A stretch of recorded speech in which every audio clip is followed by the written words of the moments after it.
So good day everyone, welcome for another video.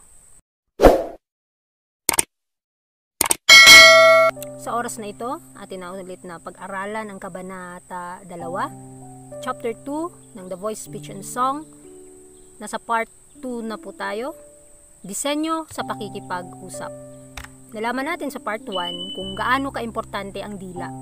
Gaano ka-importante ang pakikipag-usap at disenyo ng Panginoon na gamitin ito sa kanyang gawain, sa pagpaparangal ng kanyang pangalan. Kaya sa punto pong ito, atin pong pag-aaralan itong isang talaan ng karakter.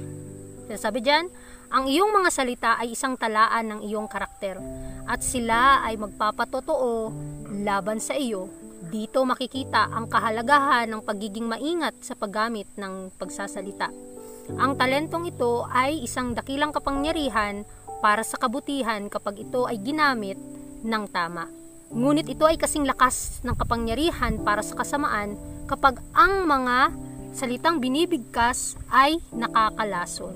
So tandaan po natin mga kapatid, gaano ka-importante itong pinagkaloob ng Panginoon sa atin na paano tayo magbigkas, paano natin isabi yung ating nararamdaman, dahil ito pala'y talaan ng ating karakter. At kung ang karakter ni Kristo ang ating gustong gayahin, ano yung mga sinasabi niya? Ano yung lumalabas sa bibig ng ating Panginoon? Nawa po ay mapagtanto natin sa ating buhay na kailangan nating piliin ang ating mga bibigkasin. Dahil ang salita ng Panginoon ay kagaya lang yan ng espada na dalawa ang talim. Katulad din, just like din sa mga sinasabi natin, dalawang talim din yan. Kapag ginamit natin ito sa tama, magiging malaki po itong pagpapala. Ngunit kapag ginamit ito sa mali at sa kasamaan, magiging malaki po itong pandaraya at nakakalason. So sinasabi pa dyan na kung ang talentong ito ay inaabuso, mula sa puso lumalabas ang mga masasamang bagay, ang mga salita ay alinman sa amoy ng buhay sa buhay o ng kamatayan sa kamatayan. So pagpipili na po natin ang bagay na ito, kung ano yung sasabihin natin, dahil ito po ang ating patutunguhan kapag nahabit na nating magsalita ng mga bagay, ito ba'y kalooban ng Panginoon o hindi. Nasa atin na po yan. Binigyan niya po tayo ng willpower para piliin po natin ang ating mga sasabihin, ang ating mga gagawin, ang ating mga iisipin, at ang lahat ng bagay na ito pinagkaloob ng Panginoon na magbibigay ito ng nawa ng kanyang sa kanyang pangalan, kaluwalhatian. Kaya piliin po natin ang buhay dahil si Kristo ang daan, ang buhay. Siya ang nagbigay halimbawa kung paano natin masunod ang kanyang utos. Hindi ba tayong lahat, matanda at bata, ay matututong makipag-usap sa wikang sinasalita ng mga taong naisalin sa kaharian ng Diyos? Hindi ba't ang ating mga salita ay magiging tulad ng maririnig ng may kasiyahan ng ating Ama sa langit? So, binigyan po tayo ng Panginoon ng pagpapala na ganitong talento upang magamit sa natin paano maihanda ang ating mga puso, ang ating mga sarili sa kaharian ng Panginoon. Naway mapagtanto natin sa ating buhay na ang ating mga sinasabi, ito'y recorded sa Panginoon. Ito'y nakaukit sa ating pag-iisip. Ito'y nasa ating mga puso. Pinagkaloob niya ito upang ating ma-realize sa buhay natin na si Kristo lamang ang tanging makakakontrol ng ating mga dila. Dahil sa ating mga sarili, may likas tayong napakahina at kinakailangan na makipag-undergo tayo sa process ng kaligtasan, at ang dila natin ay gamitin natin sa kanyang kaluwalhatian.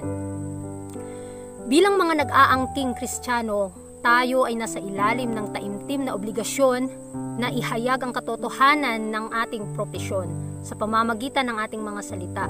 Ang dila ay isang maliit na miyembro, ngunit ang laki ng kabutihang magagawa nito kung ang puso ay dalisay. Kung ang puso ay nakaimbak ng mabubuting bagay, kung ito ay nakaimbak ng tulad ni Kristo na lambing, pakikiramay at kagandahang asal, ito ay makikita sa pamamagitan ng mga salita na binibigkas at mga kilos na ginawa. Ang liwanag na nagniningning mula sa salita ng Diyos, ang ating gabay. Kaya mga kapatid, ang ganda, piliin natin ang ating mga sasabihin na binibigyan tayo ng gabay ng Panginoon para masabi natin ano yung katotohanan at tawaging katotohanan lamang. Huwag po nating haluan ng kasinungalingan dahil magiging failure po tayo. Kaya nga minsan tayo nakakabigkas ng mga bagay na hindi kaaya-aya, na hindi naman natin gustong bigkasin pero nabibigkas natin dahil nga hindi natin to pinapanalangin At marami tayong mga sinasabi araw-araw na hindi naman talaga ito mahalaga. At hahatulan po tayo ng Panginoon kung hindi natin ito maiingatan ang ating mga dila sa pagsasalita. Sinasabi pa dyan na walang labis na nagpapahina sa isang simbahan bilang isang maling paggamit ng talento sa pananalita. Sinisiraan natin ang ating pinuno kapag ang ating mga salita ay hindi dapat magmula sa mga labi ng isang Kristiyano. So, ito yung tuunan natin ng pansing maigi. Sino ang Diyos nating pinaglilingkuran? Sino tayo sa harap ng Panginoon at sa harap ng ating sa mga tao? Dahil ang ating pagpili ngayon, ito yung patutunguhan natin sa bandang dulo. Nawa ay magamit natin ang ating mga sasabihin, ang ating mga dila sa katotohanan at kaliwanagan, sa katotohanan na magbibigay sa atin ng kaligtasan. Dahil kapag ang ating puso ay punong-puno ng pagpapala at pag-ibig ng Panginoon, ito yung lumalabas sa ating mga bibig. Kahit nga sa tono, sa tone ng ating voice, napaka-importante po. Ingatan po natin na hindi ito lalampas sa ating mga boses. Nanawa ang boses po ng ating Panginoon ang ating gayahin. Dahil part po ito ng character building. Paano natin i-deliver ang mensahe ng Panginoon. Kasi nga, kapag alam mo ang katotohanan at daladala mo ito, na lagi mo itong binibigkas, ito yung nakatanim sa ating mga puso. At ito yung maipapakita natin sa mga taong ating nasasalamuha. Kaya nawa, ang ating mga sinasabi ay kinakailangan na nakaugnay ito sa salita ng Panginoon. Kaya nga sinasabi pa dyan na sinisiraan pala natin ang Panginoon kung hindi natin maiingatan ang ating mga dila. Pagsikapan ninyo ang inyong sariling kaligtasan na may takot at panginginig, sapagkat ang Diyos ang gumagawa sa inyo sa kalooban at sa paggawa ayon sa kanyang mabuting kaluguran. Philippians 2 verse 12 to 13, ang kalidad ng ating mga gawa ay makikita sa pamamagitan ng ating mga salita. Kapag ang ating mga salita at gawa ay nagkakasundo kay Kristo, ipinapakita natin na tayo ay inilaan sa Diyos, na nagpapasakdal sa kabanalan sa kanyang pagkatakot. Habang ibinibigay natin ang ating sarili, kaluluwa, katawan at espiritu sa Kanya, gumagawa siya sa atin kapwa sa kalooban at sa paggawa ng Kanyang mabuting kaluguran.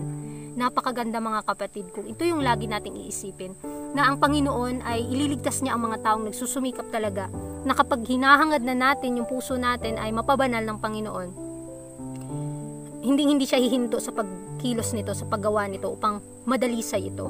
Kaya nawa, ang ating mga salita ay piliin nating mabuti. Dahil ito'y pinagkaloob ng Panginoon para nga sa kanyang kalooban. Dahil kung pinagkaloob na natin ang ating sarili sa kanya, ang ating kaluluwa, katawan at espiritu, siya ay kikilos sa ating mga puso. Sinasabi diyan, ang pag-ibig ni Kristo sa puso ay nahahayag sa pamamagitan ng pagpapahayag ng papuri. Ipapakita ito ng mga itinalaga sa Diyos sa pamamagitan ng kanilang banal na pag-uusap. So ito po nawa ay ma-exercise sa mga Kristiyano, lalo na kapag alam mo ang katotohanan. Nawa ipagpanalangin po natin sa Panginoon na ang lumalabas sa ating mga bibig ay puro mga banal na salita. Tingnan natin, isipin natin, ano yung story ng Panginoon? Yun yung lagi nating sabihin. Ano yung kaligtasan niya? At sino siya? Sino ang Diyos nating pinaglilingkuran? Ibigkas po natin sa ating mga bibig para ma-exercise ang ating mga puso, ang ating pananampalataya. Gamitin po natin ang ating mga salita para mapagpatibay o matibayan natin ang paghawak sa mga pangakong hindi nakikita. Kaya tandaan natin mga kapatid, napakalaking halaga ang pagsasalita. Kung papaano natin maipadadama sa mga tao ang pag-ibig ng Diyos na ipinagkaloob sa atin. Kung ang kanilang mga puso ay dalisay, ang kanilang mga salita ay magiging dalisay, na nagpapakita ng isang mataas na alituntunin na gumagana sa isang banal na direksyon. Ang isipan ay madarama sa banal na pagmumuni-muni at magkakaroon ng pakiramdam ng presensya ng Diyos. So dito na punto mga kapatid, kung pupunta ka sa isang lugar na tahimik at minumuni-muni mo ang salita ng Panginoon sa iyong mga puso, kung mapapabanal ito, mapapabanal din ang ating mga salita. Kaya kung ano man ang mga tukso ng kaaway na magsasalita tayo na aayon sa ating mga pakiramdam, ipanalangin po natin ito dahil hindi magwawagi ang kaaway kapag pinipili mong mapabanal ang ating mga buhay.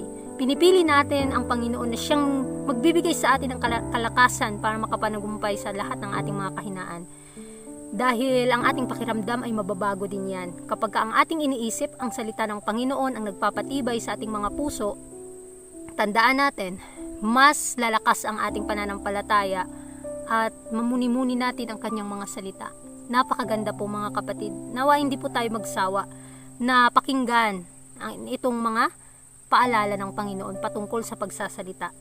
Paraan ng pagpapahayag ng pag-ibig ng Diyos, ang pagsasalita ay isang talento sa lahat ng kaloob na ipinagkaloob sa pamilya ng tao. Wala nang higit na dapat pahalagahan kaysa sa kaloob ng pananalita. Ito ay gagamitin upang ipahayag ang karunungan at kamanghamanghang pag-ibig ng Diyos. Sa gayon, ang mga kayamanan ng kanyang biyaya at karunungan ay dapat iparating. So, itong kaloob ng Panginoon sa atin na pagsasalita, hindi po ito atin, pinagkaloob lamang to ng Panginoon, nawa ay gamitin natin sa kanyang sa kanyang kaluwalhatian. At sa lahat ng ating angkin dito sa mundo, nawa ay magbigay ito karangalan sa kanya. Dahil ang ating dila ay magiging kayamanan ng kanyang biyaya at karunungan ay dapat iparating sa mga tao sa pamamagitan ng ating mga bibig. Mga salitang pinatimplahan ng karunungan at kadalisayan. Sa pamamagitan ng ating mga salita, tayo ay dapat bigyang katwiran o hahatulan. Kapag sa huling paghatol tayo ay nakatayo sa harap ng tribunal ng Diyos, ang ating mga salita ang magbibigay katwiran o hahatol sa atin. Kaya mga kapatid, mag-ingat po talaga tayo habang may panahon pa. Ipanalangin natin sa Panginoon na mapabanal tayo ng kanyang mga salita. At ang binibigkas din ng ating mga salita ay maging kaaya-aya din po sa kanyang paningin, sa kanyang harapan. Upang sa mga huling araw ay mabigyan tayo ng katwiran ng ating Panginoong Hesus at hindi tayo hahatulan. Higit pa sa ating napagtanto ay kasangkot sa usapin ng pananalita. Hayaang ang iyong mga labi ay mahawakan ang isang buhay na uling mula sa banal na altar. Magsabi lamang ng mga salita ng katotohanan. Magbantay at manalangin na ang iyong mga salita at gawa ay magpapahayag kay Kristo. Hayaang matikman ng karunungan at kadalisayan ang iyong mga salita. So dito mga kapatid, dapat nating panghawakan ang pangako ng Panginoon na babaguhin niya tayo. At ang ating mga salita ay isa lamang itong instrumento paano niya tayo babaguhin at papabanalin. At maging cooperate po tayo kung paano natin ito gagamitin. Yung mga living organism natin, kinakailangan magbantay tayo at manalangin upang ang ating mga salita at gawa ay magpahayag ito kay Kristo. Isipin natin ano yung mga bagay na magbibigay kaluwalhatian sa ating Panginoon. Yun yung ating sasabihin upang maging may pagpapala din sa mga tao na kahit tayo mahihina, ngunit ang Panginoon ay binibigyan niya tayo ng kalakasan para makapanagumpayan natin ang ating mga kahinaan sa pagsasalita.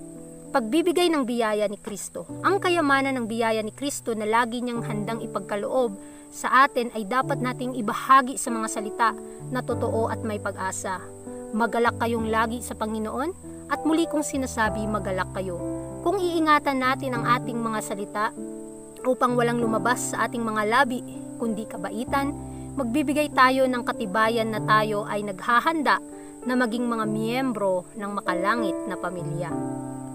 Sa mga salita at gawa ay ipakikita natin ang mga papuri sa Kanya na tumawag sa atin mula sa kadiliman tungo sa Kanyang kamanghamanghang liwanag. O anong reformatibong impluensya ang ilalabas kung tayo bilang isang bayan ay pahalagahan sa tunay na halaga nito, ang talento, sa pananalita at ang impluensya nito sa mga kaluluwa ng tao. Mga kapatid, isipin natin na habang tayo ay nagbibigkas ng salita ng Panginoon, ito'y tumatanim sa ating mga puso, ito'y nagbubunga ng kanyang katwiran. Nawa sa lahat ng ating gagawin at sa lahat ng ating isipin, ay maihanda natin ang ating buhay sa pagparito ng ating Panginoon. At ang ating pagsasalita ay isang instrumento para tayo ay mapagpatibay sa ating pananampalataya sa Kanya. Dahil napakalaking impluensya sa ating mga dila kapag ito'y ating ginagamit sa mga bagay na makalangit.